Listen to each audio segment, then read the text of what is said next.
Bonjour à toutes et à tous, bienvenue sur le podcast I Am, dans lequel les invités vont partager avec vous leur passion, leur métier, les hauts, les bas qui font d'eux ce qu'ils sont aujourd'hui. Allez, c'est parti. Bonjour à toutes et à tous, bienvenue dans le podcast I Am. Donc aujourd'hui, nous avons comme invité Monsieur Karim Ternati. Je vais le laisser se présenter. Bonjour Karim. Bonjour à toutes et tous, bonjour Jean-Marie, merci pour l'invitation. C'est normal. Donc moi je suis Karim Ternati, j'ai 50 ans, j'habite à Grand-Quevilly. Ok. Et j'ai plusieurs casquettes à mon actif. On va dérouler les sujets je pense. Oui, voilà. Donc j'ai souhaité te recevoir parce que j'ai trouvé que tu avais un profil assez motivant, un profil atypique, et donc je pense que ton parcours pourrait donner de la motivation à des personnes qui peuvent des fois en manquer. Donc voilà pourquoi je te reçois aujourd'hui sur le podcast I Am, dans les locaux de la radio HDR, qu'on remercie. Donc on va commencer. Je t'écoute. Alors, tu nous as dit que tu es né ici. Oui, je suis né à Rouen le 4 avril 1976. Et où as-tu grandi ? Grand-Quevilly. Ouais. Grand-Quevilly à la naissance et encore aujourd'hui Grand-Quevilly. Ouais. Un actif de Grand-Quevilly. Exactement. Au niveau de la situation familiale, tu as des frères, sœurs ? Alors oui, j'ai un frère et une sœur jumelle. Farid et Nadia. Et puis, je suis marié. J'ai 2 enfants de 23 et 19 ans. D'accord, très bien. Un garçon qui s'appelle Sofiane et une fille qui s'appelle Nelia. Très bien, tout ça. Donc, on va remonter un petit peu le parcours. On remonte un petit peu le temps ici. C'est ce qu'on aime bien faire. Tu m'enlèves mes poils blancs. Oui, on va dépoussiérer un peu. Et en fait, ça s'est passé comment ton parcours scolaire, par exemple ? Alors, le parcours scolaire, mon père va pas être content, il va l'entendre. Ah, parce qu'il y a des choses dont il n'est pas au courant. Non, mais il aurait préféré qu'il aille plus loin, le parcours. Ouais. Donc, l'école, c'était pas mon truc. Pas trop mon truc. J'ai fait l'école primaire, le collège, normalement, jusqu'en 3e. Ok. J'ai eu mon brevet des collèges et c'est à ce moment-là que j'ai commencé à avoir d'autres envies. Notamment, je voulais être sapeur-pompier et j'avais fait des démarches pour entrer dans un centre de secours. Et j'ai eu la chance d'être pris. Ok. Donc il y a maintenant 31 ans. Et donc les pompiers ont pris un peu le dessus sur les études en fait. Moi je cherchais un petit peu, donc j'ai quand même continué les études. Je suis allé à Colbert, à Petit-Quevilly, où j'ai fait diverses choses pour un peu trouver ce qui me plairait le plus à faire. Ça m'a pas plu. Et après je suis allé à Samba, à Marcel Samba à Sotteville, pour faire un BEP. Ok. Donc j'avais pris électrotechnique, mais c'est pareil. Les pompiers prenaient le dessus. Ouais. Des fois j'allais en cours, des fois j'y allais pas. Mais j'ai eu des problèmes à Samba, c'est que mon père travaillait là-bas. Donc, il était au courant de tout. Ah ouais. Mais voilà, et après, j'ai arrêté l'école. Et j'ai commencé à faire des recherches d'employeurs. J'ai eu la chance de pouvoir travailler tout au début à la chambre de commerce. Ok. Donc, j'avais fait un stage à la chambre de commerce, un stage de reconversion un petit peu. J'ai eu cette chance d'être pris pendant 1 an. Donc, c'était les emplois CES, ils appelaient ça CES. À l'époque, c'était un mi-temps. Donc j'allais travailler le matin et l'après-midi, ça me laissait du temps pour aller au centre de secours, à la caserne. Donc c'était l'avantage. Et puis, ce moment-là, c'était au château à l'IFI, à Mont-Saint-Aignan. D'accord. De là, il n'y avait pas d'embauche possible après les 1 an que j'ai fait. Donc j'ai fait avancer mon service militaire et je suis parti à l'armée. Donc tu étais là-bas pendant 1 an au CES, là ? En contrat CES, oui. En contrat CES pendant 1 an ? Pendant 1 an, comme agent technique. D'accord. Et tu faisais quoi exactement là-bas ? Je changeais les ampoules, je faisais des photocopies, j'aménageais les salles de cours, j'ouvrais les locaux le matin. D'accord. Et voilà, tout ce qui était un peu de la manutention et l'homme à tout faire. Ok. Et donc l'après-midi, tu allais au centre de secours ? Exactement. Je passais mes après-midi aux pompiers. Ouais. Tu te sentais bien là-bas, quoi. Ah c'était... Ouais. Donc là, t'avais quel âge ? J'avais 19 ans. 19 ans ? Et donc, c'était l'époque où le service militaire était encore obligatoire ? Les dernières années. C'était les dernières années. Moi, quand je suis allé, c'était vraiment les dernières années. Où ils te demandaient si tu voulais la faire, si tu voulais pas la faire. Et moi, j'ai toujours voulu faire mon service militaire. Et donc, t'as été dans quelle arme ? Alors, j'avais demandé les sapeurs-pompiers de Paris. Ouais. Puisque j'étais déjà sapeur-pompier. Et malheureusement, j'ai pas pu être pris. Donc je me suis retrouvé dans la marine. D'accord. Mais à Paris. Ok. Attends, vous dire, j'ai jamais vu de bateau. J'étais chauffeur dans la marine, à l'école militaire. Conduisais les gradés, Exactement. Ouais.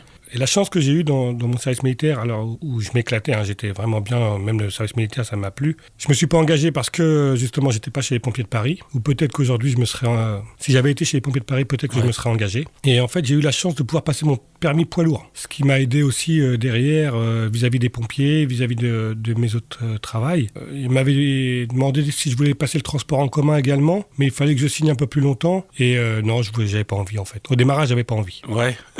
Je voulais faire mes 10 mois, ouais. et puis rentrer chez moi et retrouver un travail. Ouais. Donc là, le service militaire se termine, tu reviens à Quevilly. Oui. Alors, avant la fin du service militaire, j'avais déjà anticipé, j'avais commencé à réécrire mes CV et mes lettres de motivation. Alors, il faut savoir que j'ai une femme qui me motive.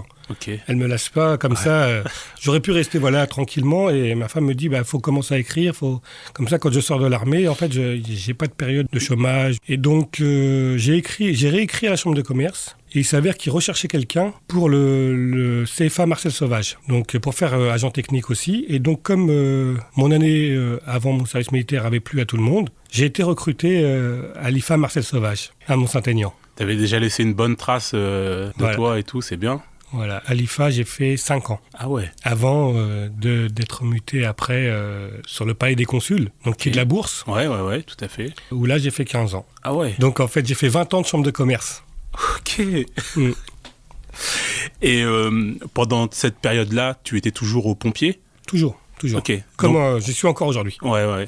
Donc là-bas, aux pompiers, tu y es en quelle qualité ? Je suis en tant qu'adjudant-chef, donc chef de garde. Aujourd'hui, avec des missions bien spécifiques, puisque de par mon parcours un peu spécial, le directeur départemental, donc le colonel, qui aujourd'hui vient de partir vers le Rhône, m'a demandé d'intégrer l'état-major au SDIS à Yvetot pour travailler avec les communes, avec les maires pour la création de réserves communales et aussi aider la réserve départementale et puis la formation des élus et des prochains élus, surtout maires qui arriveront à l'issue des élections de mars 2026. Oui, donc quand tu dis la formation, c'est les former aux gestes qui sauvent, c'est quoi la formation ? C'est la formation à la gestion de crise surtout. D'accord. Voilà, c'est des ateliers en fait en cas de crise, comment réagir, comment faire, qui appeler, comment on se met en relation avec les services de l'État, la préfecture, avec les pompiers, c'est surtout là-dessus. Je reviens un peu en arrière. Qu'est-ce qui t'a dirigé vers les pompiers ? C'est quoi qui t'a plu quand tu étais jeune ? J'ai mon arrière-grand-père, mais je ne l'ai pas connu, qui était sapeur-pompier. D'accord. Bizarrement, voilà, il était sapeur-pompier de Paris, mais voilà, c'était le côté de ma grand-mère maternelle. Je ne l'ai pas connu. J'ai mon oncle, qui était pompier, avec qui j'étais souvent. Je pense que ça vient de là. Ouais. Je pense que tout vient de là. Au départ, c'est un peu comme un rêve d'enfant. Les camions rouges, les pimpons, c'est ça, ouais. l'uniforme, et puis voilà. Et aujourd'hui, voilà, ça fait 31 ans. Waouh, ouais, pas mal. Quelle était ta première intervention ? Est-ce que tu t'en souviens ? Ou les premières interventions que tu as faites ? Il y a quelques interventions qui m'ont marqué, oui, bien sûr. Elles marquent toujours dans un sens où ça touche un enfant, ou notre premier décès, notre premier massage cardiaque. Il y a toujours des interventions comme ça qui marquent. Des gros feux comme il y a pu avoir il n'y a pas très longtemps avec l'incendie de Lubrizol. Tu es intervenu à Lubrizol ? Oui, j'y suis allé pendant 3-4 jours. Ah oui. Puis dans un des premiers camions qui arrive sur place. D'accord. De par la proximité, grand QI, petit QI. Voilà, c'est vous qui intervenez quasiment les premiers. Là, oui. Comment tu gères le stress pendant les interventions ? Comment ça se gère, ça ? Alors le stress, on en a toujours. Et c'est important. C'est important d'en avoir, ça évite de faire n'importe quoi et de prendre des risques. Après, il y a le bon stress et sur l'intervention, on n'y pense pas. On est dans notre intervention, on fait ce qu'il y a à faire et après, on en discute entre nous. Et c'est comme ça qu'on se libère aussi un petit peu.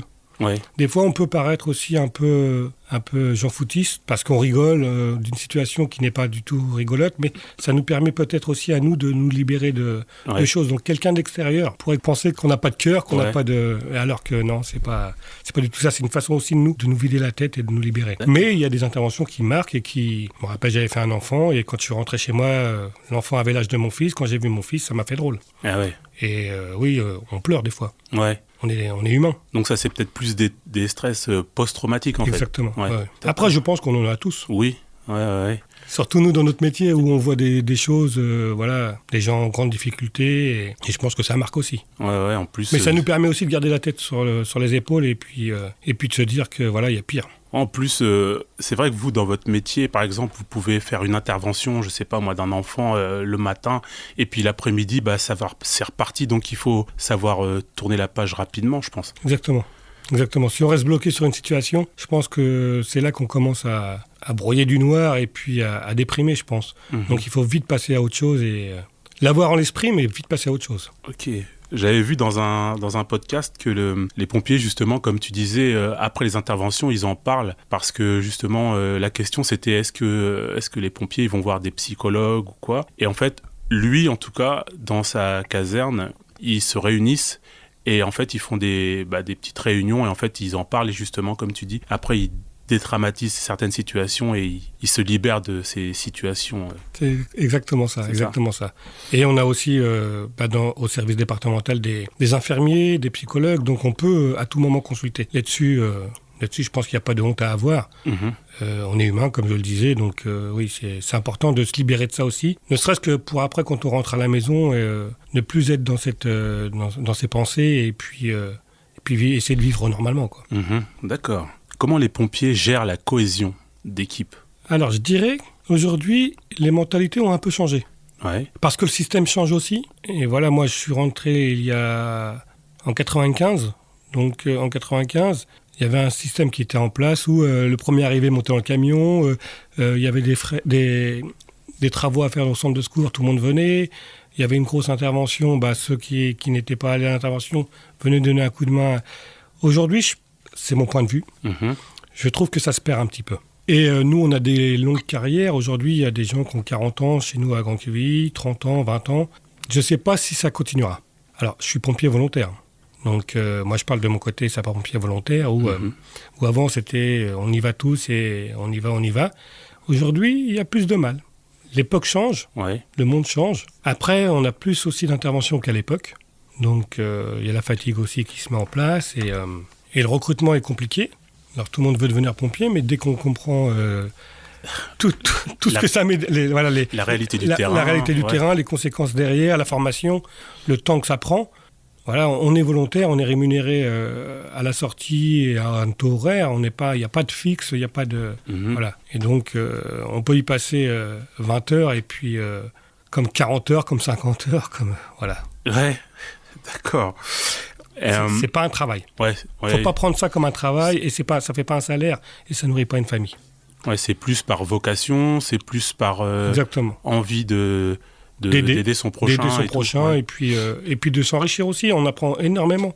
J'ai grandi moi avec les pompiers, donc j'ai appris énormément de choses. Voilà, j'ai vu des choses peut-être que je n'aurais pas dû voir et notamment il y a pas très longtemps je suis allé à Mayotte.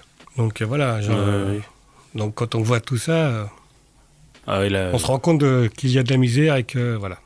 Ouais, que les choses peuvent être encore plus difficiles à d'autres endroits. Voilà, exactement. Il y a le soleil, mais il y a que ça. La misère en bas. Mais il y a que ça. Je voulais savoir à quelle fréquence sont tes gardes ? Notre système à Grand-Quevilly, parce que chaque centre de secours a un système différent. D'accord. Ça dépend du nombre de personnes, ça dépend du nombre d'interventions, comment ça se passe. Donc nous, on a des gardes obligatoires 1 semaine sur 3, du vendredi au vendredi. Donc on prend la garde le vendredi à 19h et on est de garde toutes les nuits en fait. Les nuits de 19h à 7h du matin. Enfin garde et astreinte parce que c'est un système qui est un peu compliqué. Il y a la garde active. Donc ça, la garde active, c'est... On est sur place au centre de secours. Donc, et il y a l'astreinte où on descend à l'appel au bip. Par exemple, si toute la garde active est sortie, le bip sonne, on se rend au centre de secours et on complète les effectifs. D'accord. Et il y a les volontaires et les professionnels. Exactement. D'accord. Et au niveau des gardes, c'est pareil pour tout le monde ou c'est différent ? C'est la même chose pour tout le monde. D'accord. Aujourd'hui, nous, quand je suis rentré justement en 95, il n'y avait pas de professionnels à Grand-Quevilly. Nous étions que des sapeurs-pompiers volontaires. Comme je disais, les choses changent. Oui. Les interventions sont de plus en plus compliquées. Il y a de plus en plus d'interventions. Donc, il arrive un moment, il a fallu mettre des professionnels. Donc il y a une dizaine d'années aujourd'hui qu'il y a des professionnels à Grand-Quevilly. Donc les professionnels, il y a eu 3, 6, 9, voilà, professionnels. Et puis maintenant, il y a professionnels et volontaires, les deux. D'accord. C'est un centre mixte aujourd'hui. Ok. Comment ça se passe, vos entraînements et tout ça Tous les mercredis. Ouais. Tous les mercredis, il y a entraînement 18h, 20h. Enfin, c'est les manœuvres. Ouais. Tous les mercredis, 18h, 20h. Après, tous les jours aussi, quand il y a la prise de garde, il y a un petit geste, une formation rapide. Ça, donc, c'est tous les jours. Et le premier dimanche de chaque mois, il y a la grosse manœuvre où tout le monde vient. Ouais. Et on fait plusieurs thèmes et puis chacun travaille son thème, quoi. D'accord. Secourisme, incendie, sauvetage. Pour toujours être à jour, pour toujours... Voilà. Ouais. C'est le sport aussi. C'est une formation qui est obligatoire. Il y a la formation qui est obligatoire. Donc tous les ans, il faut être recyclé. Il faut avoir fait l'ensemble des thèmes pour pouvoir ressortir après en intervention. D'accord. S'il manque un thème, on ne peut pas aller dans un camion. Par exemple, si je ne me recycle pas au poids lourd, à l'engin pompe, je ne pourrais pas reconduire l'engin pompe tant que je n'ai pas fait cette formation. D'accord. Le sport. Tu sais, des fois, on voit 2-3 camions de pompiers qui arrivent sur un terrain de sport et puis les gars, ils jouent au foot ou... Ça, c'est quoi ? C'est juste... C'est des pros, c'est des... Non, c'est tout le monde. C'est tout le monde. Il n'y a pas de pro, il n'y a pas de volontaire en fait. Dans un centre mixte, tout le monde est pareil. Ce que font les pros, les volontaires le font, et ce que font les volontaires, les professionnels le font. Ok. Et en fait, c'est un moment de cohésion, c'est un moment de détente aussi. Et puis, ça fait partie de l'entretien physique. Oui. Donc, ça peut être foot, ça peut être basket, ça peut être musculation, ça peut être course à pied. Ok. Ouais, c'est nos séances de sport. Oui. Non, de détente. Il faut quand même une sacrée condition physique quand même pour... Alors oui aussi. Pour être mais le physique ne fait pas tout. Oui. Donc voilà, on voit souvent les sapeurs-pompiers avec les tablettes de chocolat, les gros bras. Mais ça, voilà, c'est ce qu'on voit à la télé des fois. Mmh. Mais voilà, il y a de tout. Oui. Il y a de tout. Et il faut de tout. Oui, bah bien sûr. Après, il y a aussi l'expérience qui joue vachement. Exactement. Et tout. C'est sûr que quelqu'un qui a 40 ans de métier...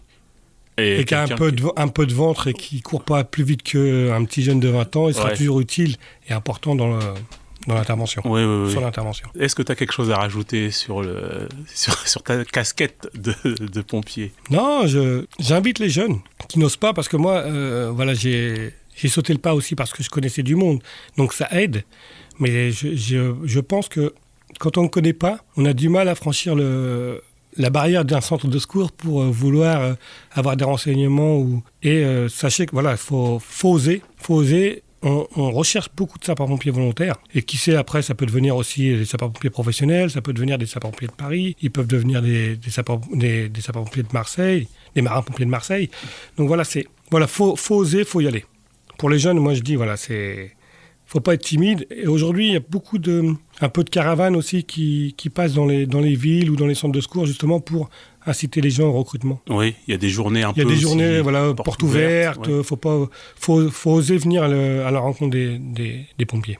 D'accord. Et j'avais une question aussi. Les pompiers de Paris, par exemple, eux, ils sont catégorisés militaires. Exactement. Ouais, c'est ça. Hein. Exactement. Comme Marseille. Comme Marseille. Voilà. Okay. Comme la sécurité civile aussi. D'accord. Ok. Ils ont un statut à part. Oui. Et donc. C'est des militaires. Ce sont des militaires. Ok. Et aux pompiers de Paris, il y a que des professionnels. Ce sont des militaires. Oui. Par contre, après, à l'extérieur, ils font leur service militaire, mais à l'extérieur, quand ils sont en perme, ils peuvent être aussi sapeurs-pompiers volontaires. D'accord. Comme un sapeur-pompier professionnel peut être aussi sapeur-pompier volontaire. Okay. Il peut être sapeur-pompier professionnel, je veux dire, dans le Nord. Oui. Et quand il vient à Rouen, il est volontaire dans un centre de secours. Ok. Il a le droit, sur ses temps de repos. Oui. D'accord, je ne savais pas. Il peut avoir la double casquette. Ok. Et mais ce que je voudrais rajouter, c'est que professionnel ou volontaire, c'est le même métier. Oui. Après, c'est le même. C'est la même passion. Après, il y en a, c'est leur métier. C'est leur métier. Et l'autre, c'est plus de l'aide et puis de l'entraide. D'accord. D'accord. Donc là, tu es rentré, donc tu as fait 15 ans... à la CCI de Rouen, ouais. La Chambre de commerce et d'industrie de Rouen, oui. D'accord. Qu'est-ce qui a fait que tu es rentré dans la vie politique de ta ville ? En fait, quand j'étais sapeur-pompier, donc j'ai toujours vécu Grand-Quevilly. Donc moi, j'ai grandi Grand-Quevilly, mes parents ont grandi Grand-Quevilly. D'accord. Donc mon père était dans le milieu du sport, et dans le milieu du sport encore. Et donc, qui est très connu dans la région. Monsieur Ternati Mohamed. Oui, tout à fait. Donc il était arbitre de basket, entraîneur, vice-président de la LCL. Et donc il connaissait un peu tout le monde. Tout le monde le connaissait et lui il connaissait tout le monde. Donc nous, comme on était souvent avec lui, on faisait connaissance avec les personnes. Moi, j'étais sapeur-pompier déjà en QI, donc j'étais président de l'amicale à cette époque-là. Donc j'organisais les Saintes-Barbes, j'organisais les balles. Et tout ça, ça se fait en harmonie aussi avec la ville. D'accord. Avec les gens de la ville, parce que quand on fait les Saintes-Barbes, qu'il y a les remises de médailles, et qu'il y avait, il faut inviter les autorités. D'accord. Et donc j'ai invité les autorités, on a fait connaissance et je me suis dit, bah tiens, le maire de l'époque qui était Marc Massion était venu me voir, il m'avait dit, tiens, ça t'intéresserait pas de rentrer dans la... Je lui ai dit, bah c'est pas mon kiff au démarrage, mais pourquoi pas, il faut voir. Et voilà, c'est comme ça que ça s'est fait. J'ai commencé à rentrer donc dans un parti, à aider, à faire des collages d'affiches, à participer aux réunions. Et je me suis dit, ouais, ça peut être intéressant si je peux apporter quelque chose. Voilà, et puis si ça m'apporte quelque chose aussi, parce que ça m'apporte énormément aussi. Donc c'est comme ça que je suis rentré en 2014 sur la liste de Marc Massion. Ok, donc c'est comme ça que tu es rentré dans la vie politique. Exactement. Ok, et comment tu as évolué dans ta vie politique justement? Parce que tu n'es pas resté... Alors, je suis rentré en 2014 comme conseiller municipal. Il y avait... mon ancien chef de centre, qui était lui conseiller municipal délégué, en charge des risques industriels et de la sécurité civile. Moi, j'étais un peu derrière lui parce que je regardais ce qu'il faisait. Mm-hmm. J'ai eu la chance, moi, que mon ancien chef de centre, que lui parte dans une autre région. Donc, il a arrêté son mandat en 2016-2017. Et donc, le maire, à l'époque, Marc Massion, m'a proposé de prendre cette délégation, qui est en relation aussi avec mon milieu professionnel, sapeur-pompier. Oui, quoi. Tout à fait. Les risques industriels, c'est les sapeurs-pompiers, la sécurité civile, c'est tout ce qui touche aux commissions de sécurité, tout ce qui touche aux sapeurs-pompiers, tout ce que... Et donc, j'étais dans mon élément, et donc, j'ai pris cette casquette-là à son départ. D'accord. Jusqu'en 2020. Et donc... tu fais, par exemple, les commissions de sécurité des établissements... recevant du public. Voilà, et tout ça. Les centres commerciaux, oui. Le Zénith, le Parc Expo. D'accord, donc toi, tu donnes ton avis côté... Je suis assisté d'un préventionniste, donc du SDI 76, qui lui est professionnel dans ce métier-là, c'est son métier. Moi, je suis comme c'est sur la commune, je suis en tant que président de commission. Donc mon avis compte, mais mon avis sera généralement toujours... à l'identique de celui du pompier, qui, lui, est le sachant. Oui.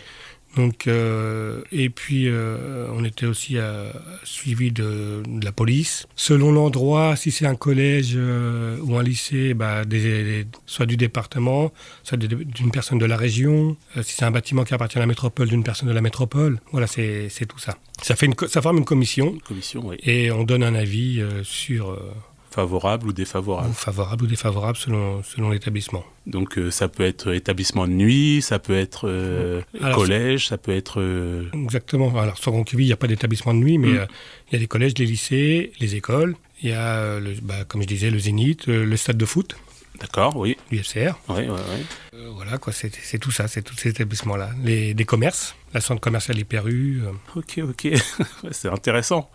C'est super intéressant, exactement. Oui, parce que des fois, on voit aussi, on peut voir par exemple dans la presse, fermeture administrative de tel ou tel établissement ou de tel magasin, enfin bref. Et c'est parce que peut-être... il y a des normes qui ne sont pas respectées suite au passage de la commission. Exactement. Et nous, on y met un point d'honneur à faire respecter ces règles, parce qu'on ne peut pas faire n'importe quoi, sachant qu'à l'intérieur de ces commerces, il va y avoir des enfants, des adultes, enfin des personnes, des humains, et on ne peut pas jouer avec la vie des humains. Chaque personne qui souhaite ouvrir un commerce, qui souhaite ouvrir un établissement, doit se plier à certaines règles. Et voilà, nous, on s'assure que ces règles soient bien respectées. Ça évite les drames des fois, comme on a pu connaître, et voilà. Et donc tu disais que tu tenais ce poste jusqu'en 2020, oui. Et ensuite? Alors en 2020, il y a eu de nouvelles élections. Oui. L'ancien maire Marc Massion a pris sa retraite, a décidé de ne pas se représenter, et Nicolas Rouly, qui a pris la succession en tant que tête de liste, m'a proposé de continuer avec lui sur sa nouvelle liste, et il m'a proposé un poste d'adjoint au maire, toujours en charge des risques industriels et de la sécurité civile. D'accord.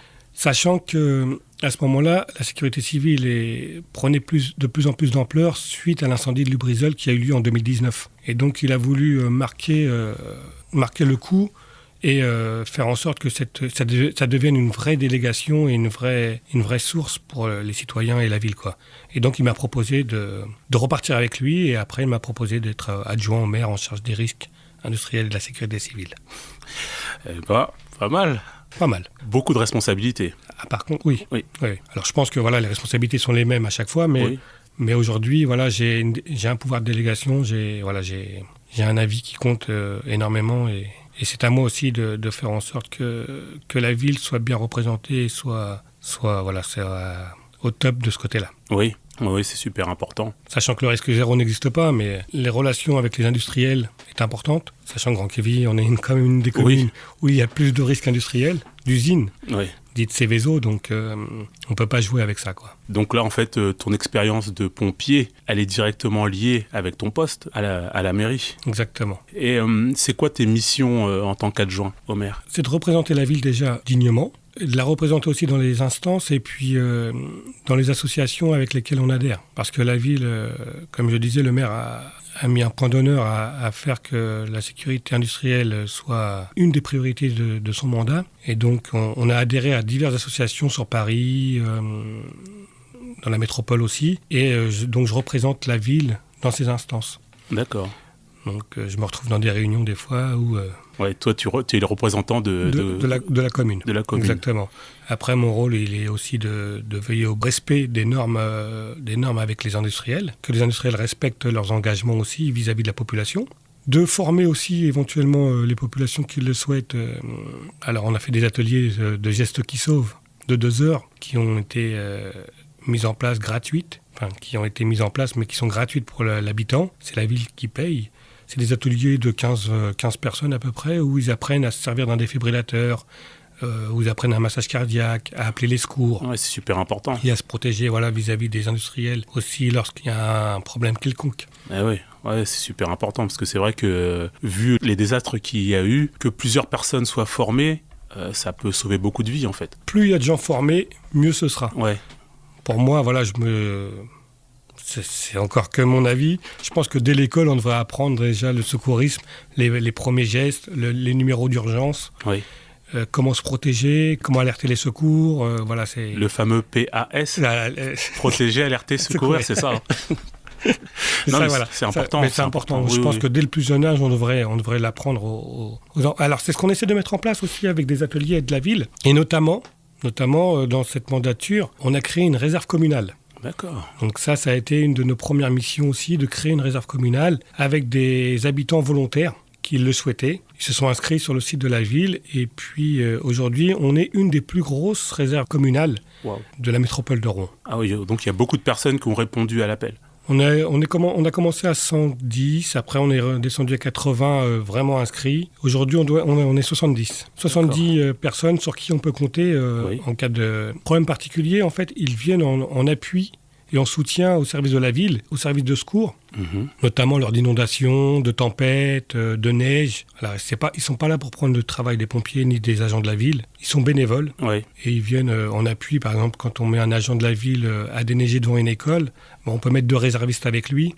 Comme ça, ça va plus vite et ça fait de la main-d'œuvre. C'est des bonnes initiatives, ça. Voilà, et de là, on a créé aussi des ateliers à domicile. En fait, on a formé ces réservistes avec les industriels pour qu'ils puissent un peu faire comme des styles de réunion tupiroir. D'accord.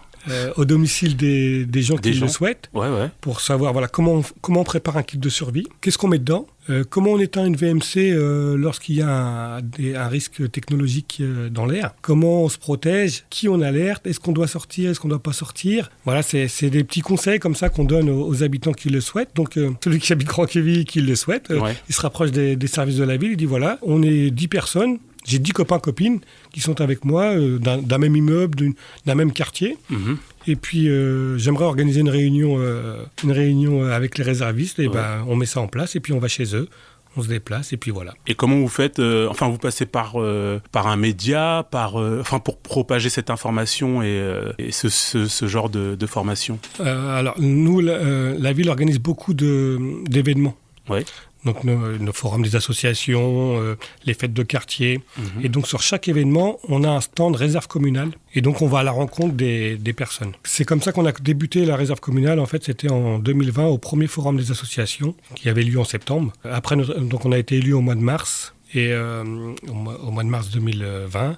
Donc dès le mois de septembre, on a commencé à mettre la réserve communale en place en allant avec des prospectus, voilà, donner aux gens. Et c'est comme ça qu'on a amené des gens vers nous. Et aujourd'hui, notre réserve communale, donc plusieurs communes ont des réserves communales aujourd'hui. Et ça continue à prendre de l'ampleur, d'où mon poste au sein de l'état-major du SDIS que le colonel m'a proposé. Puisque nous, on est un peu en avance sur les autres aussi. Ouais. Qu'il m'a demandé aussi d'aller dans les autres communes pour mettre ça en place et les faire évoluer. Donc c'est un peu la continuité de mon poste actuel en mairie. Alors la mairie fait partie de mon poste pompier et les pompiers font partie de mon poste en mairie. En fait, tout se recoupe en fait. Voilà. Et de là, donc, on a aussi intégré, le SDIS a décidé avec le département, la métropole, de créer une réserve départementale. Donc comme ça, on touche plus loin avec la réserve départementale. Donc chaque commune a sa réserve communale et en plus, il a été créé une réserve départementale. Voilà. Avec la préfecture, avec toutes les associations agréées de sécurité civile qui existent. Donc on est à 13 aujourd'hui, plus les réserves communales qui le désirent, rejoignent la réserve départementale, plus des anciens sapeurs-pompiers en retraite, mais qui ont encore la possibilité de donner des coups de main. Ouais. Donc ils peuvent revenir. Ils peuvent revenir pour faire de l'acheminement de camions. S'ils ont encore leur permis poids lourd, ça évite de vider un centre de secours d'une personne pour aller porter un camion au contrôle technique, admettons. Ouais. Quand je suis parti à Mayotte pour m'emmener à l'aéroport, c'est un réserviste départemental qui m'a emmené. Comme ça, moi, je m'occupe de rien. Hop, il me charge la voiture, il m'emmène à l'aéroport et il est revenu me rechercher après.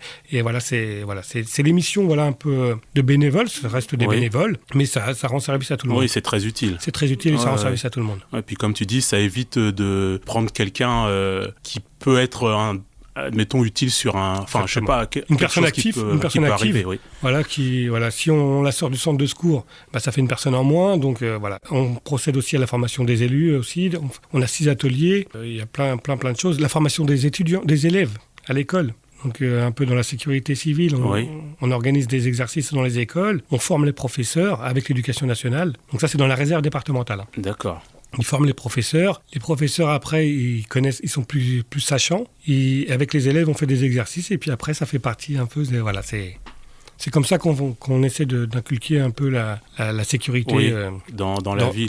Dans le département, la métropole. Voilà. Ah, c'est bien. C'est des bonnes initiatives, tout ça. Dans tes fonctions à la mairie, il y a aussi une fonction qui t'est allouée, c'est-à-dire celle de faire les mariages. Elle ne m'est pas allouée directement. D'accord. En fait, dans la fonction d'élu, en tant qu'adjoint au maire, on a des tours d'astreinte. Et en fait, quand c'est notre semaine d'astreinte, on est le samedi à faire les mariages. Donc on a cette fonction. Je fais beaucoup de mariages parce que je connais beaucoup de monde. Et donc les mariés me demandent régulièrement pour que je puisse les marier. Oui. D'accord.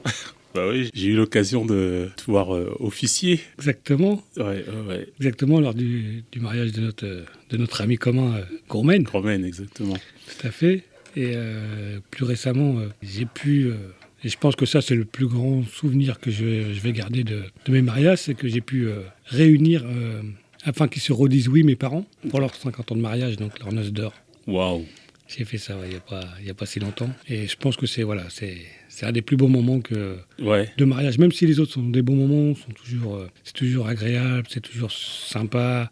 Il y a la joie, on est dans un côté festif. Et donc, c'est toujours super sympa. Mais là, il y avait l'émotion et le fait de remarier ses parents, c'est unique, quoi. Bah oui, ça, c'est quelque chose... moi, je connais personne qui a fait ça. Moi non plus. Maintenant, t'en connais un. Voilà. Et en termes d'émotion, tout, t'as réussi à gérer? Il y a eu des petites larmes. Après, j'étais accompagné de monsieur le maire, donc de Nicolas Rouly, donc qui sait, lui, bien manier et bien faire en sorte que l'émotion soit là, mais qu'il y ait aussi le rire. Et donc, voilà, Mais voilà, je te cache pas qu'il y a eu la petite larme. Ouais, c'est normal. C'est normal. En plus, c'était une surprise, il ne savait pas. Il ne savait pas qu'il venait à la mairie pour ça. Et en fait, il venait à la mairie parce que je devais recevoir une médaille à la base. Ok. Mais c'est pas vrai, en fait. Attends, vous avez fait un coup monté? Oui. Tu peux expliquer? En fait, avec mes frères, avec mon frère et ma sœur, on a organisé ça depuis 1 an. Donc moi, j'ai organisé ça au sein des services de la ville, Oui. avec l'état civil, avec monsieur le maire, en bloquant la date, parce qu'en plus, c'était vraiment la vraie date. C'était vraiment leurs 50 ans, quoi, cette date-là. Et donc, j'ai dit à mes parents, je dois recevoir la médaille de la ville. Le maire m'a proposé 3 dates. Et moi, j'ai voulu retenir cette date-là parce que c'est la date de votre anniversaire de mariage. Et comme ça me faisait un double souvenir. Est-ce que ça vous dérange ou pas? Donc mes parents m'ont dit non, de toute façon, on n'a rien prévu de faire. Au contraire, pour ta médaille, c'est super sympa et tout. Et en fait, quand ils sont arrivés, on avait invité tous leurs amis, des anciens basketteurs, que mon père entraînait quand ils étaient enfants. Donc ça fait presque 40 ans après, quoi, 50 ans après, quoi. Il les a revus et voilà, il y avait beaucoup d'émotions. Quand ils sont arrivés dans la salle au premier étage, tout le monde les a acclamés et tout. Et ils se demandaient ce qui se passait, quoi. Surprise. Vraiment la surprise jusqu'au bout et tout le monde a joué le jeu. Ouais, c'était super sympa. Ah, trop fort. Ah, franchement, super surprise. Hein. Là, vous avez assuré. Ils l'ont pris comment, tes parents? Donc ils sont montés par les escaliers et en fait on a mis leur musique qu'ils aiment bien. Et moi, donc il est monté avec une dame de la ville. Mon père a dit à la dame de la ville, c'est quoi cette musique? En plus c'était une musique du pays, donc une musique du pays dans la mairie de Grand-Quevilly, il ne comprenait pas. Ouais. Il dit mais c'est ma musique ça. Et donc il arrivait là-haut, il y avait tous les petits enfants, tous les copains, les amis, voilà quoi, c'est la famille et puis voilà quoi. Oh, c'est génial, c'est génial. Franchement. Donc ils ont pris ça, voilà, ils ont été étonnés au démarrage et puis après c'était ça a été festif quand même quoi. Oui. Donc tu as remarié, enfin tu as fait on dit que les vœux ils sont on renouvelle les vœux. Voilà, on renouvelle les vœux. Il y a les 50 ans, les 60 ans. D'accord. On verra dans 10 ans. Oui. Et bon, je suppose que tu as officié souvent pour des mariages. Oui. Mais des amis, ma cousine, et puis d'autres personnes où c'était un peu plus tendu des fois, et ça l'a fait quand même. J'ai jamais, jusqu'à aujourd'hui, j'ai pas connu de mal-être ou de quoi que ce soit dans un mariage, quoi. D'accord. Et le premier mariage que tu as fait, tu t'en souviens? Alors j'étais pas encore adjoint, j'étais conseiller municipal, délégué, et c'est un collègue justement pompier, qui travaille maintenant aussi à la TCR, Michael Petit. Et en fait, c'est l'adjoint au maire qui était présent, qui mariait Michael Petit et Roxane, sa femme, m'a invité, parce que j'étais en tant qu'invité, et en fait, il m'a fait la surprise, et il m'a invité, et j'ai pu faire leur mariage, quoi, en fait. C'était vraiment le tout premier que j'ai fait. D'accord. Et là, en termes de stress... c'était maximum. Là. Ouais. Parler devant les gens, tu connais pas les articles, tu sais pas ce que tu dois faire, parce que c'était vraiment la surprise et la découverte. Donc, mais ça l'a fait, c'était super sympa. Ouais. Comme ça t'a mis le pied à l'étrier. Voilà, puis après, on a enchaîné. Ouais. Donc, tu disais que c'est sous forme d'astreinte? Oui. D'accord. Et donc, ça revient tous les combien, à peu près? Donc, on est 10 adjoints, donc toutes les 10 semaines, on tourne, en fait. D'accord. Et admettons, comme tu disais, que souvent on te demande, donc toi, tu attends d'être d'astreinte ou tu peux prendre par exemple le tour de quelqu'un? Je prends le tour je peux prendre le tour. Enfin, je prends le tour de quelqu'un pour ce mariage. Oui. Donc sur les papiers, c'est mon nom, c'est ma signature. Et s'il y a 6 mariages dans la journée, mon autre collègue fera les 50 mariages. D'accord. Ah oui, parce que vous enchaînez les mariages sur toute une journée en fait. Oui, un mariage ça dure une demi-heure, 3/4 d'heure. Ouais. Et puis selon le nombre de mariages dans la journée, il peut y en avoir un comme il peut y en avoir 6. Quoi. Il y a des périodes plus propices que d'autres. Je pense l'été ou quand il fait beau, c'est... À partir de mars-avril. Ouais. Et il y en a moins au mois de décembre. Quoi. Oui, c'est sûr. Il est moins beau. Et des fois, il y a des mariages qui durent un peu plus longtemps que d'autres. Oui. Donc, comment tu gères le timing si tu dois faire 6 mariages dans la journée? Généralement, on prend du retard parce que moi aussi, je suis là aussi dans un moment festif et c'est le moment des mariés. Donc, on n'est pas là pour bâcler, pour faire quoi que ce soit. Donc, souvent, on se décale. Dans les horaires, si on a mis 40 minutes, alors tu mets 40 minutes, mais tant que les mariés descendent, s'il y a des photos et que les autres remontent avec la famille, donc généralement on se décale quand il y a 5-6 mariages, plus souvent on se décale dans l'horaire. Ok, et puis toi de toute façon avec ton savoir-faire, tu arrives à amener ça comme il faut et puis tout se passe bien. On presse un petit peu sur la montée, sur la descente, on évacue plus rapidement quand vraiment on voit qu'on est vraiment trop en retard. Mais sinon, moi je laisse le temps aux mariés de se faire plaisir et de profiter de leur moment, quoi. Oui, tu as raison de dire, c'est vrai que c'est leur moment, c'est leur journée. Voilà. On va pas gâcher ça à cause d'une demi-heure de retard, quoi. Et j'ai eu aussi des mariés qui sont arrivés, qui avaient oublié l'alliance, qui ont été obligés de repartir. Ah oui. Donc c'était... Ah, ça doit être folklore, ça. Ah, c'était marrant, ça. C'était marrant. Le marié qui courait, bon, ça va, il habitait pas loin de la mairie, mais il est revenu à la mairie, il était en sueur. Il avait oublié l'alliance à l'appartement. Oh là là là là. Le coup de stress. Ok. Bon, en tout cas, c'est un événement pour tes parents, là. Je reviens dessus. Ah oui, ça a marqué d'une pierre blanche parce que... Ah, ils m'en parlent encore. Ah oui, ils vont t'en parler longtemps parce que c'est quelque chose. Déjà, de pouvoir faire le mariage de connaissances à toi, c'est bien. Après, quand c'est au niveau familial, c'est mieux. Et quand c'est les parents, là, c'est le top. Je pense que les parents et les enfants, voilà, c'est... Ouais. Je ne sais pas si j'aurai la chance de marier mes enfants, mais... ou s'ils se marieront déjà. Ouais. Mais voilà, si...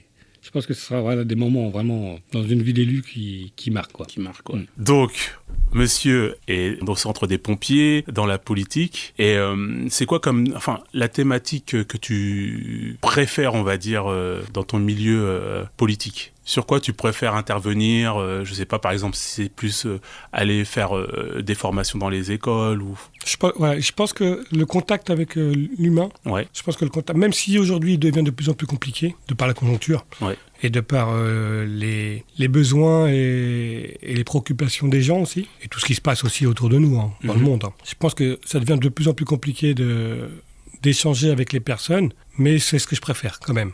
D'accord. L'échange, le partage. Oui. Et puis, dire ça c'est bien, ça c'est pas bien. Et voilà, ça fait partie de notre milieu politique. Toute étiquette mise à part, même si j'ai une identité et que j'appartiens à tel parti, je suis ouvert à toute discussion avec toute personne. D'accord. Dès lors où il y a du respect. Oui. Voilà, c'est ce qui est important. L'échange. Aujourd'hui, moi, là où j'apporte un point d'honneur, c'est sur le respect de la personne, de l'individu, et puis du collectif aussi, parce que j'estime qu'on donne du temps, on l'a choisi aussi, on l'a choisi, mais on donne du temps. C'est pas un métier, c'est en plus de tout ce que l'on fait à côté, c'est du temps de passer en dehors de la maison, c'est des week-ends passés en dehors de la maison, donc voilà, il faut garder ce respect.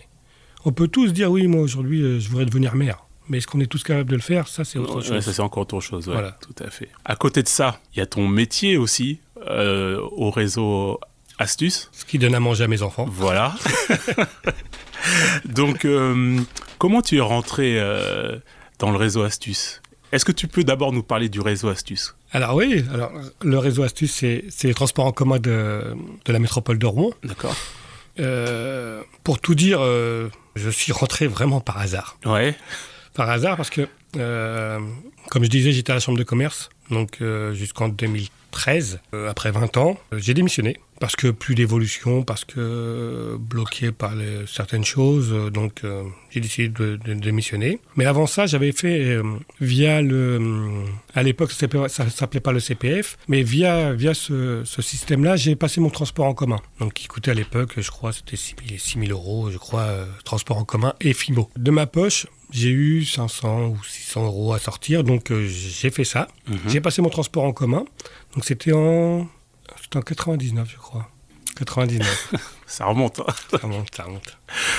Et j'ai pas sauté le pas tout de suite. J'étais encore à la chambre de commerce, à la CCI à cette époque-là, donc j'ai attendu. Et puis en 2013, j'ai décidé de sauter le pas. Et je me suis dit, tiens, je vais essayer Transdev. Ok. Et donc j'ai postulé à Transdev, j'avais le permis, j'avais la FIMO, la formation qui est obligatoire. Et donc j'ai été pris en juillet 2013 chez Transdev. D'accord. Et je suis rentré comme conducteur-receveur à l'époque. Ok. Pour rentrer chez Transdev, il y a les entretiens, il y a les tests écrits. Tests écrits, entretien individuel. Donc on a fait des tests écrits. À l'issue des tests écrits, ils ont éliminé ceux qui avaient loupé. Ils prennent les autres, un test oral, et puis après l'échange avec la direction de Transdev. Mais à l'époque, pourquoi tu te dis je passais mon permis de transport en commun en remontant dans le temps ? Parce que tu aurais pu faire beaucoup d'autres choses, en fait. Oui. Mais pourquoi le transport en commun ? Parce que je savais qu'ils recrutaient, qu'il y avait des possibilités d'embauche, et qu'il y aurait toujours besoin de conducteurs de bus. Voilà. Ouais, parce que tu passes ton permis, mais par contre, tu n'es pas rentré tout de suite dedans. Donc, non, du tout. Le pas a été compliqué. Après 20 ans dans la même structure, tu te dis, tu ne sais pas où tu vas. Donc, On sait ce qu'on quitte, on ne sait pas ce qu'on retrouve. Exactement. Et donc, sauter le pas est toujours compliqué. Et donc voilà, je l'ai fait en 2013. Je me suis dit, c'est le moment, on y va, quoi. Et donc, tu rentres en tant que conducteur-receveur ? En 2013, en juillet 2013. Ok. Je fais mes années comme ça, affecté un peu à toutes les lignes. Parce que moi, c'est ce que je voulais. Je ne voulais pas être attitré à une seule ligne. Donc, je passe comme conducteur de bus à l'époque. Ok. Après, je passe une habilitation pour conduire le TER, donc qui sont les transports avec guidés. Donc, c'est une habilitation à part. Et puis, en 2019, donc peut-être 6 ans après, il y a des appels d'offres. Comme fréquemment, il y a des appels d'offres en fait en interne. Ouais. Où il y a des possibilités d'évolution. Donc en tant qu'agent à la radio, agent administratif, en tant qu'agent de maîtrise. Et on me dit, pourquoi tu postules pas ? De par mon parcours aussi, je pense, qui était aussi assez riche, on me dit, pourquoi tu postules pas en tant qu'agent de maîtrise pour être responsable de ligne ? Moi, je me sentais un peu jeune dans l'entreprise pour faire ça parce que généralement, c'était des postes qui étaient donnés ou attribués à des anciens, à des gens qui étaient déjà agents de maîtrise et qui passaient l'étape après, c'était responsable de ligne. Et en fait, j'ai passé les tests et j'ai été reçu. Donc, je suis passé de conducteur, receveur, à responsable de ligne directement. Je fais partie on est 2 à avoir fait ça et on est les 2 seuls jusqu'à aujourd'hui à être passé de conducteur à responsable de ligne. Eh oui, pas mal. Félicitations. Mais ça crée beaucoup de jalousie, beaucoup de choses aussi de ce fait-là. Donc souvent on me dit mais oui, mais c'est parce que ceci, parce que cela, parce que tu es pompier, parce que tu fais de la politique. Donc voilà. C'est dur aussi. C'est une évolution qui est super pour moi et personnellement et qui est enrichissante, mais aussi derrière qui apporte beaucoup de jalousie et de critique. Ouais, la jalousie. Ça. Il y a toujours quelqu'un pour parler. Voilà. Alors que tout le monde pouvait postuler à ce poste. Oui, bien sûr, les postes... C'était ouvert les postes sont ouverts à tout le monde.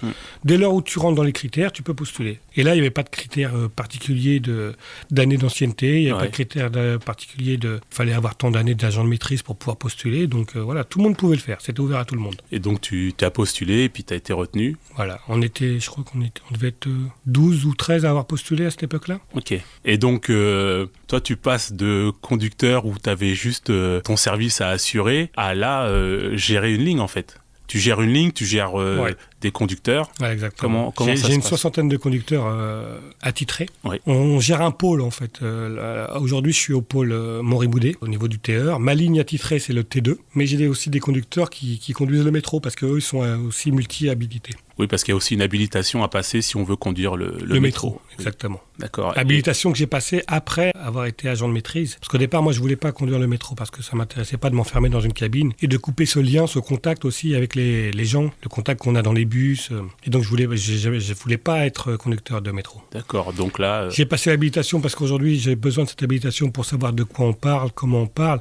Et comme j'ai des conducteurs habilités métro, il faut aussi que je sache de quoi on parle. Mais je conduis rarement le métro. Tu le conduis pour garder l'habilitation. Pour garder l'habilitation. Donc tu le conduis une fois tous les... Ça dépend, on peut faire ce qu'on veut, mais obligation, c'est une fois tous les 3 mois. D'accord, pour pas perdre pour pas perdre l'habilitation. Et donc là, tu te retrouves à gérer de l'humain. Et comment ça se passe ? Je gérais déjà de l'humain un peu avec mon statut de chef de garde aux pompiers. Ouais. Donc j'avais déjà une 40aine, une 50aine de personnes qu'on gérait, mais c'est pas la même politique, la même ambiance. Aujourd'hui, je me rends compte que de gérer de l'humain, ça peut être très très compliqué. Par contre, il faut le faire. Il en faut des responsables, il en faut des chefs, il en faut des directeurs, comme il faut des conducteurs, attention. Mais voilà, après, il y a des méthodes peut-être que je n'avais peut-être pas au démarrage, ou peut-être que moi j'étais trop... Voilà, ça m'a valu aussi des fois des petites tensions. Mais après, l'un dans l'autre, je m'éclate dans ce que je fais. J'aime ce que je fais. Et puis, il y aura toujours des mécontents, mais il y aura toujours des contents. Oui. Donc, on continue, quoi. Oui. Non, mais c'est une belle évolution. Hein. Belle évolution pour quelqu'un qui avait arrêté ses études... Après le brevet des collèges. Voilà. Donc, c'est une belle évolution en tant que pompier, en tant que responsable politique dans ta ville, adjoint au maire. Et puis maintenant, dans le réseau Astuce, c'est très bien. Mon père, il dit toujours, toi, t'es comme Guy de Graine, 0 à l'école. Et c'était la pub qui passait à l'époque. Oui, c'est vrai. Donc voilà, aujourd'hui, on en rigole parce que je suis fier de mon parcours, je suis content. Ce que j'ai fait, je l'ai fait. Et je l'ai fait sans mettre de coup de couteau à qui que ce soit. T'as été chercher tes places. J'ai été chercher mes places, avec l'aide aussi des personnes qui m'entouraient. Mon épouse, mes enfants, ma famille, les maires qui se sont succédés au niveau de la ville, mes chefs de centre aussi, parce que tout ça, c'est un travail collectif qui fait qu'aujourd'hui, j'en suis là et je suis fier, je suis content. Non, mais tu peux, c'est très bien, c'est très bien. Et donc, ta mission en tant que responsable de ligne, c'est quoi ? C'est m'assurer que les conducteurs soient bien pour pouvoir assurer leur service. M'assurer aussi que sur notre lieu de vie, alors ce qu'on appelle les lieux de vie, c'est là où les conducteurs font leur pause et discutent entre eux et où ils prennent leur service et finissent leur service, que dans ce lieu de vie-là, il y a de la bonne entente. Et travailler aussi sur les déviations lorsqu'il y a des travaux sur ma ligne, trouver un parcours le plus adapté pour qu'on évite de perdre trop d'arrêts pour les clients en fait. Et puis m'assurer que tout aille bien et aussi au bon fonctionnement. Alors je fais aussi la relation entre la direction et les conducteurs. Voilà, c'est important aussi ça. Tu remontes les infos. Voilà, que la direction nous donne. Et puis je remonte et j'assure aussi les ordres qui me sont donnés aussi au-dessus de moi. Parce qu'il y a la direction au-dessus de moi et la direction a des obligations vis-à-vis de la métropole. Donc en fait, c'est un escalier en fait qui descend et la métropole donne des directives à notre directeur nous donne des directives à nous en tant que responsables de ligne et à nous de les faire appliquer après au niveau de nos conducteurs, quoi. D'accord. Des fois, c'est pas une mince affaire, comme on dit. C'est là où ça peut tiquer, des fois. Ouais. C'est là, voilà. C'est dans ces obligations et dans ces directives. Sachant que là, avec l'appel d'offres qu'il y a eu là récemment, donc on est reparti on avait un contrat de 30 ans au niveau de Transdev, qui s'arrêtait là au mois de juillet. Donc on a repostulé sur l'appel d'offres, sur l'appel d'offres qu'on a gagné, que Transdev a gagné. Et donc aujourd'hui, il y a des nouvelles obligations, il y a des nouvelles choses à mettre en place. Et donc là, elles vont se mettre en place dès septembre. Là, elles sont mises en place dès septembre, donc ça va monter comme ça. Et il va y avoir du changement, même vis-à-vis de nous, la direction, vis-à-vis des responsables et vis-à-vis des conducteurs. Et donc c'est comme ça, comment on va le faire pour faire passer tout ça. Parce qu'il y a du bon, mais il y a aussi du moins bon, peut-être. Ouais, du moins bon. Mais il faut réussir à faire passer les choses pour que ça reste fluide, en fait. Exactement. Parce que les clients, enfin les passagers, il ne faut pas qu'ils soient trop impactés, justement. On essaie de faire en sorte de ne pas pénaliser les passagers, parce que on est là pour eux. On est du service public, donc on est là pour eux. Comme quand il y a une manifestation, une grève, on a l'obligation d'assurer un service minimum, quoi. Donc aujourd'hui...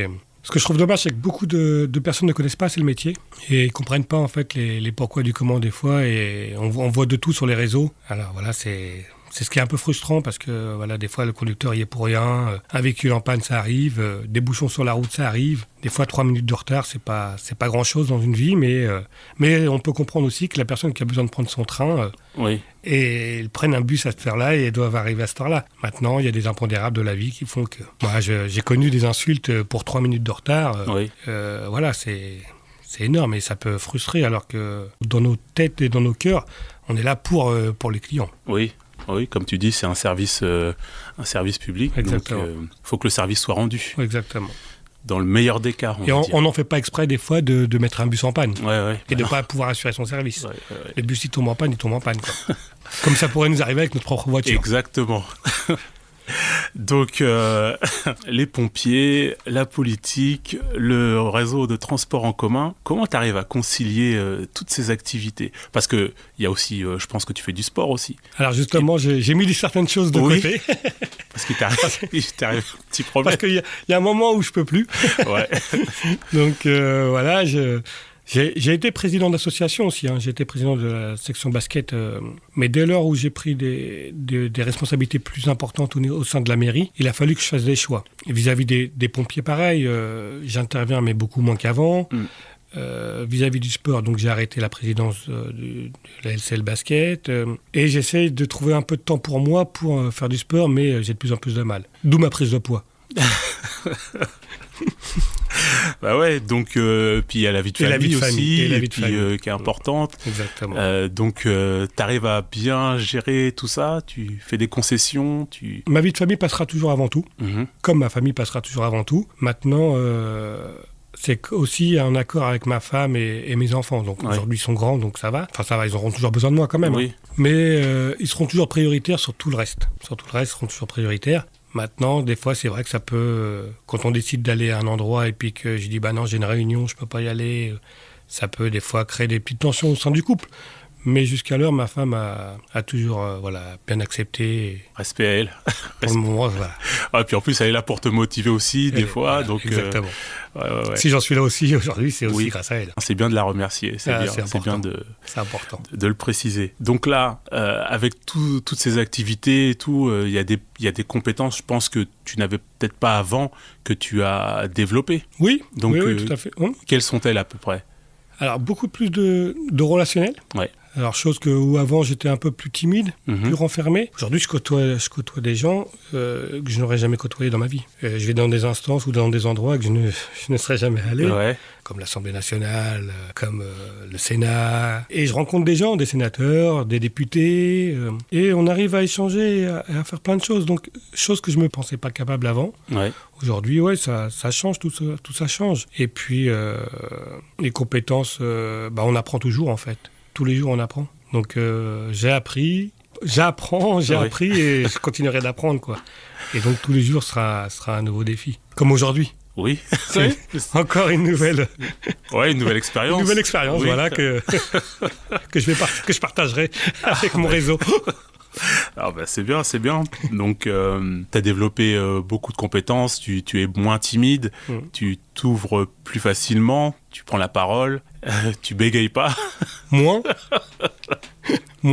On verra à la fin de cet enregistrement. Non, ça va, tu n'as pas bégayé. Donc là, tu vois, tu as plusieurs activités. Est-ce que, par exemple, il y a une compétence chez les pompiers que tu as développée qui t'aide dans la politique ou sur le réseau Astuce ou inversement ? Moi, quand on regarde bien dans tout ce que je le fais aussi pour le bien-être des autres. D'accord. Et donc ça, j'aime faire ça. Même si des fois je prends des claques, je continuerai à aider mon prochain et à faire en sorte que tout se passe bien pour l'un ou pour l'autre et que tout en me protégeant aussi. Oui. Tout en essayant de me protéger. Peut-être chose que je ne fais pas assez. Voilà, les pompiers, c'est pour aider mon prochain. Les transports en commun, c'est pour transporter mon prochain. Ouais. La politique, c'est pour aussi apporter des choses pour mon prochain. Donc voilà, c'est toujours... c'est lié. Pour moi, tout est lié aujourd'hui. Ouais. Voilà, tout ce que je fais est lié. Et donc, ce n'est que pour le bénéfice de tout le monde, en fait. J'apprends, je prends du plaisir. Et j'essaie de transmettre ce plaisir. C'est bien, hein. Franchement, c'est une belle évolution. Et puis, toujours dans la même trame, le fait d'aider ton prochain, ça se ressent dans tes 3 activités. Exactement. Et là, on arrive bientôt à la fin du podcast. Ouais. Pour terminer, si tu as un jeune qui vient te voir et qui te demande des conseils et qui a un peu peur de se lancer, qu'est-ce que tu lui dirais ? Soit pour rentrer chez les pompiers ou dans la politique ou sur le réseau Astuce. Alors, j'ai un ancien chef qui reprenait toujours la devise des parachutistes un petit peu, qui disait « Qui ose gagne ». Aujourd'hui, je suis parti là-dessus. Il y a des choses que je ne pensais vraiment pas faire de ma vie que j'ai faites et aujourd'hui, j'en suis content. Et je dirais ça à ce jeune, je dis « T'as envie ? Vas-y, fonce ». Travail aussi, le travail. Ouais.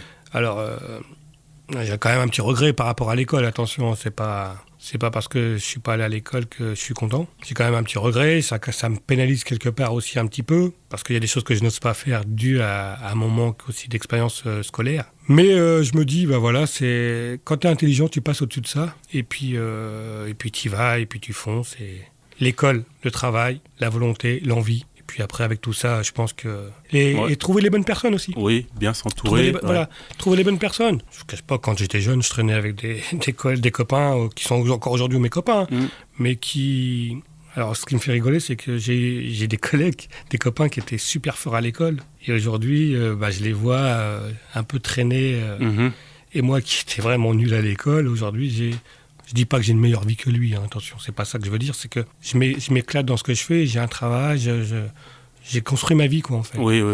Et donc je me dis, c'est pas parce que tu n'es pas fort à l'école que tu pourras pas y arriver. C'est vrai qu'ici, en fait, en France, on a la chance de pouvoir, comme le parcours que tu as eu, c'est-à-dire arrêter l'école tôt, mais par la force d'abnégation, on peut continuer à se former, même en étant adulte, et puis pouvoir justement... reprendre un peu ce qu'on avait arrêté à l'école et justement Parce que je suis sûr, je pense que tu as des rapports à rendre, tu as plein de choses à faire et tout ça. Exactement. Donc, la formation scolaire que tu n'as peut-être pas pu terminer, tu as pu la terminer plus tard, en fait. Exactement. On apprend toujours, c'est ce que je dis. Hein. Ouais. Donc, il ne faut pas se dire que je ne suis pas allé à l'école, j'ai gâché ma vie. Non, au contraire, il y a d'autres choses à faire. Ouais. En tout cas, il faut garder une motivation pour faire quelque chose. Voilà, garder une motivation, une envie. Et puis, une ligne directive aussi, il ne faut pas faire n'importe quoi. Oui. Je ne ferai pas n'importe quoi pour gagner ma vie. Je ferai quelque chose qui me plaît, parce que sinon, voilà, moi, j'aime prendre du plaisir dans ce que je fais. Parce que c'est vrai que tout le monde n'est pas forcément scolaire non plus. Il y en a qui sont plus manuels, Exactement. mais qui ont aussi toutes les chances de réussir. Exactement. Donc, un menuisier, il n'a pas besoin d'avoir fait des grandes études pour faire un meuble. Exactement. Enfin, c'est mon avis, oui, attention, ce n'est que mon avis, et je pense que voilà, il y a des métiers comme ça, des métiers manuels où l'expérience, l'envie de... Qu'on met pas assez en avant. Qu'on met pas assez en avant. L'apprentissage dans les écoles, l'apprentissage... Il y a des métiers où, dans l'apprentissage, alors on disait avant, oui, tu as un CAP. Hein.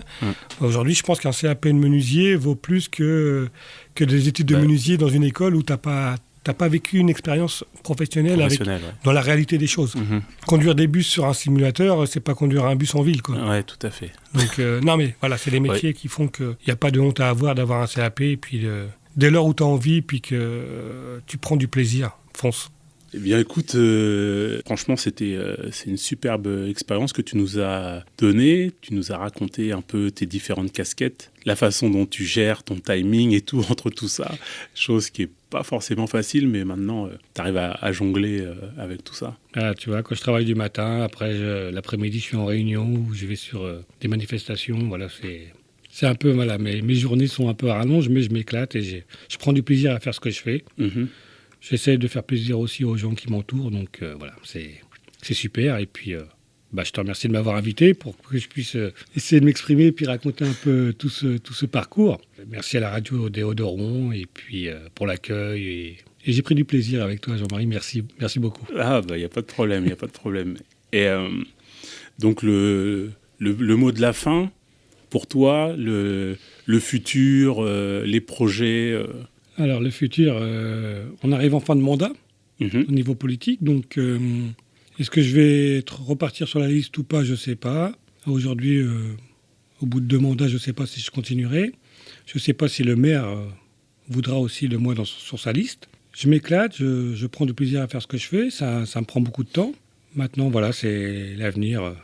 Je suis encore en réflexion de ce côté-là. Après, niveau des pompiers, je continue, 30 ans aujourd'hui, donc on va continuer. J'ai encore un peu de santé, je peux encore me lever et faire ce que j'ai à faire. Donc oui, je vais continuer certainement. Et puis au niveau travail, ça suit son cours. Oui. Après, tant que la TCR a besoin de moi, Transdev a besoin de moi, je resterai. Tu seras là. Je serai là, donc voilà. Ok, écoute, Ayam, le podcast, on te souhaite la santé déjà, et puis le meilleur pour tes projets, et puis ta continuité dans tout ce que tu fais déjà. On se reverra au prochain mandat, après mars 2026. Et voilà, on prend date. Merci en tout cas, merci à toi Jean-Marie. Merci Karim. Et sur ces belles paroles, on va dire merci à tout le monde de nous avoir écoutés, et puis merci Karim de nous avoir donné... cette partie de ta vie, de nous avoir expliqué ton parcours qui est très enrichissant. Merci à toi Jean-Marie, merci à la radio des Hauts-de-Rouen de m'avoir reçu. Une première expérience très très sympathique. Et puis longue vie à la radio et longue vie à toi, mon cher Jean-Marie. Merci. Eh bien, merci de nous avoir écoutés sur le podcast Ayam en direct des studios de la radio HDR. Merci à tous. Bye bye. Bonjour à toutes et à tous. Bienvenue sur le podcast Ayam, dans lequel les invités vont partager avec vous leur passion, leur métier, les hauts, les bas qui font d'eux ce qu'ils sont aujourd'hui. Allez, c'est parti.